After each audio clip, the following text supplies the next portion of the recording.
Hi, எல்லோரும் எப்படி இருக்கிறீங்க? இன்றைக்கி வாங்க உருளைக்கிழங்கு வச்சு ஒரு போண்டா செஞ்சிடலாம். அதுக்கு ஒரு மீடியம் சைஸ் உருளைக்கிழங்கு 3 உருளைக்கிழங்கு எடுத்து குக்கரில் வச்சு ஒரு 3 விசில் விட்டு எடுத்து நசுக்கி வச்சுக்குவோம். 3 ஸ்பூன் கார்ன்ஃப்ளவர் போட்டிருக்கிறேன்.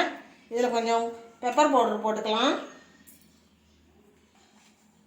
உப்பு சால்ட்டு கொஞ்சம் போட்டுக்கலாம்.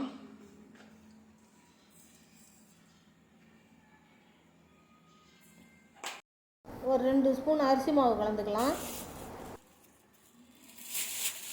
வெங்காயம், கருவேப்பிலை, கொத்தமல்லி எல்லாம் போட்டு கலந்துக்கலாம்.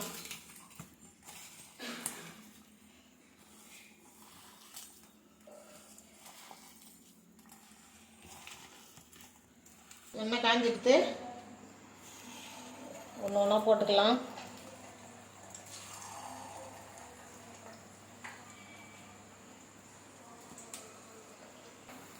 நல்லா வெந்துடுச்சு, எடுத்துடலாம்.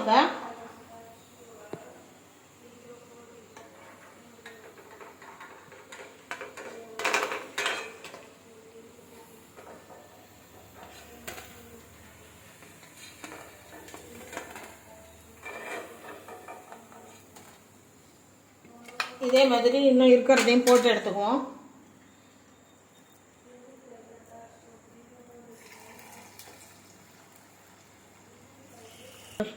பாருங்க, சுட சுட உருளைக்கிழங்கு போண்டா ரெடி ஆயிடுச்சு. இதே மாதிரி நீங்களும் செஞ்சு சாப்பிட்டு பாருங்க. சாப்பிட்டு பார்த்துட்டு எப்படி இருந்துச்சுன்னு கமெண்ட்ல சொல்லுங்க.